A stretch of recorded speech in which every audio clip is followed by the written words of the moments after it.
Good evening, Ms. Dodd, Coach Cummings. Today we're going to be talking about Kanye West's new album, Jesus is King. I really personally liked it, so I wanted to give an in-depth interview type thing with y'all too, because personally I think y'all have the best insight on it. So, Ms. Dodd, what would you think? How do you think Kanye differs in this album as opposed to his other albums and Christianity-wise? Obviously, it's called Jesus is King, but how do you think he's swayed that way? Musically or topically? Lyrically. Well, obviously he has a different focal point, but when it comes to the musical concepts behind it, I don't think he really differed from his stylistic focal point Right, at I think it all. was produced the same way as his previous albums, but lyrically drastically different, I think. Right. Well, he definitely sticks with his storytelling.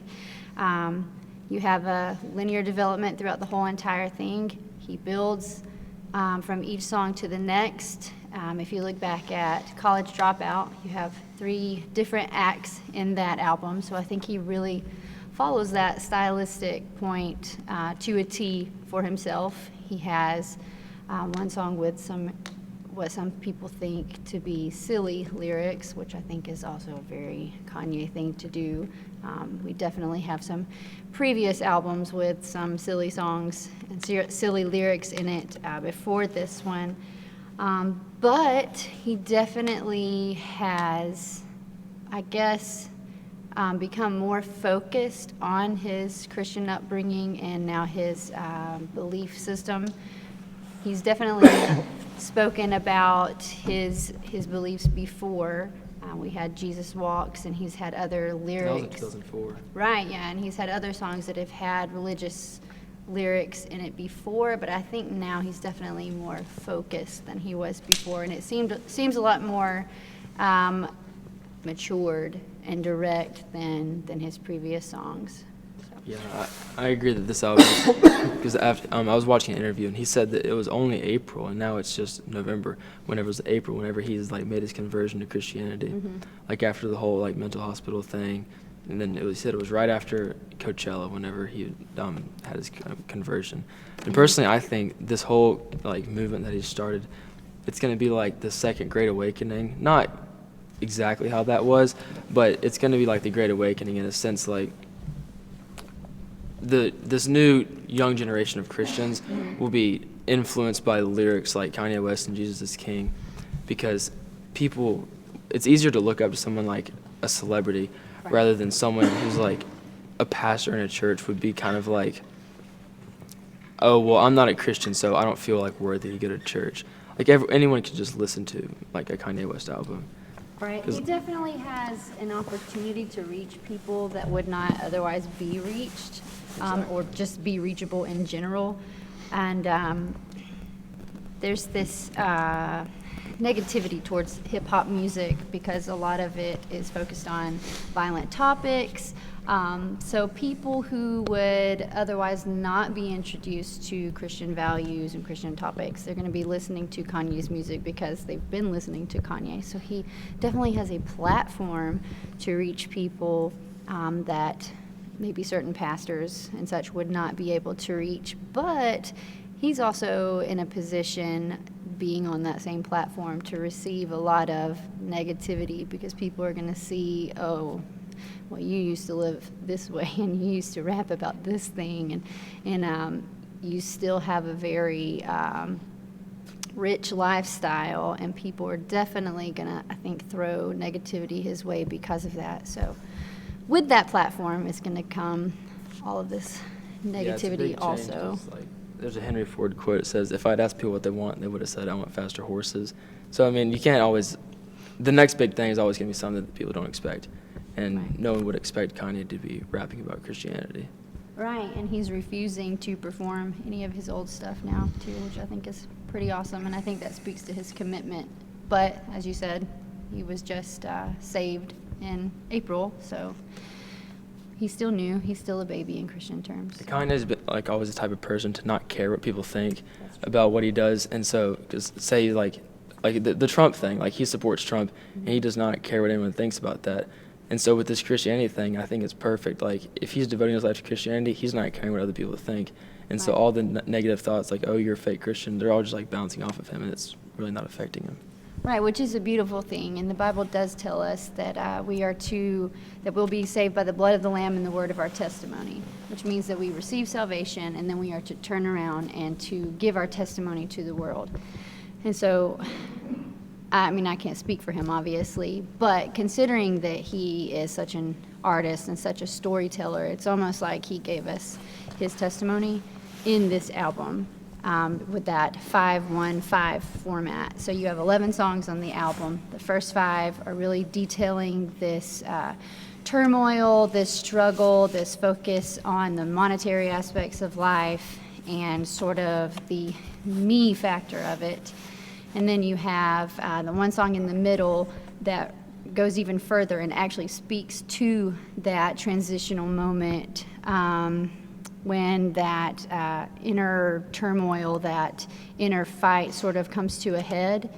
And then the one after that is called Water, and that talks about baptism and redemption and being cleaned and purifying. And then everything after that really turns and is pointed upwards to God. So I think if you just follow that story format of the whole thing, you really see his testimony in it. Maybe like his younger years where he sort of had this sprinkling of religion in his life, you know, growing up in a Christian family, or maybe like a sort of Christian family, I'm not really sure of the details.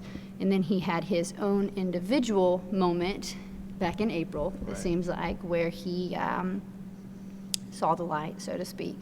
And then water, baptism, big part of Christianity. And then everything after that pointed up to God.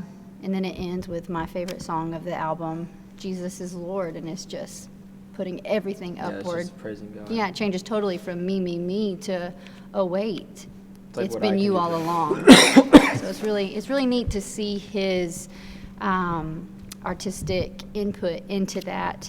And if you look at all good art, whether it's music, visual art, sculpture, whatever, there's always some semblance of this like violence that's within it. So you can see the violence between Kanye and himself a little bit. And I know that he is diagnosed bipolar, so that sort of even deepens the whole violence within himself if you look at it from that perspective.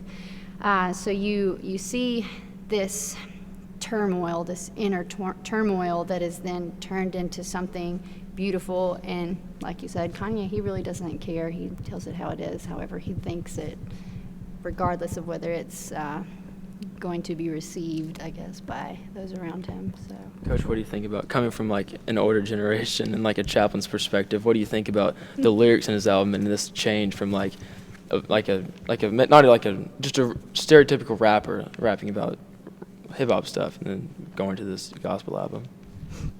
Well, first of all, thank you for reminding me how old I am. That was great. Appreciate that.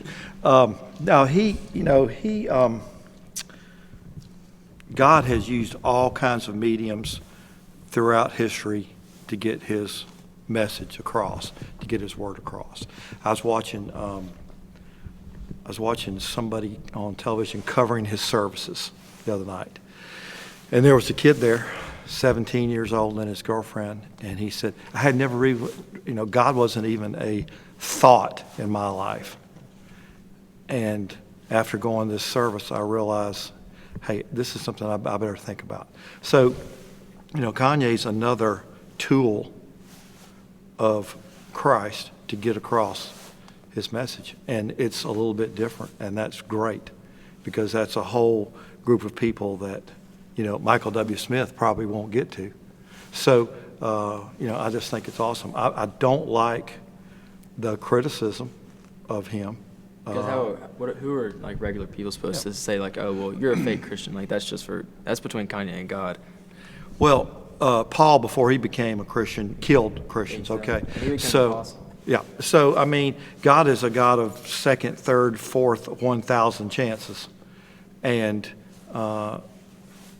this has impacted his life. And and then sometimes you have Christians that criticize him. Well, he used to do this. Well, he used to do that. Well, that's the power of That's the power of the gospel. That's the power of the ability to God to change people's lives. And that's what's going on with him. And I really like it. And I think he's going to touch a generation of people. Probably not my generation, thank you. But he's going to get a lot of people that haven't considered it. And it's powerful and it's fantastic. And, you know, I don't know if this is the third great awakening or not, but it's going to, you know, it's going to. I think it's going to be something to that effect. Not exactly, Yep. you know, how it was. Yes. But it's going to have the same impact on the people who weren't Christians. And I think sooner or later, we're going to find out if it's real or not. Because back whenever in the spread of Christianity, the Jewish leaders were talking to the Pharisees, and they were talking about the movement of Christ. They were like, well, if it's real, there's nothing we can do to stop it. Yep. But if it's not real, then it'll just fizzle out on its own. So I think with time, we'll be able to see about Kanye's new music. And I think he's got a new album coming out December 25th called Jesus is Born on Christmas. Yeah. So we'll be able Well, to the find people out. that criticized Christ the most were the religious people, Right. the Pharisees. So, you know, if there's religious people say, well, you used to this, or I don't like this, well, that's irrelevant. You know, it's like you said, if this is of the Lord, it's going to happen. So, you know, just how about, you know, we're all on the same team. But then, you know, Kanye's problem is he has really offended the group he used to run with. He's so politically incorrect from who he used to And run they hate with. it. Oh, they hate it. And, you know, that's where he gets a lot of criticism. But, you know, I'm just really thrilled about what's going on. I think when you watch those services out there in Los Angeles, it's an awesome thing. And it is a movement of God, and it's a cool thing. And you have to remember that most of the things that become orthodox ways of doing things, they all started through unorthodox means. So it always changes in that. If you look back through history, it all goes through that exact same process. People freak out because, oh, it's new. We've never experienced it before.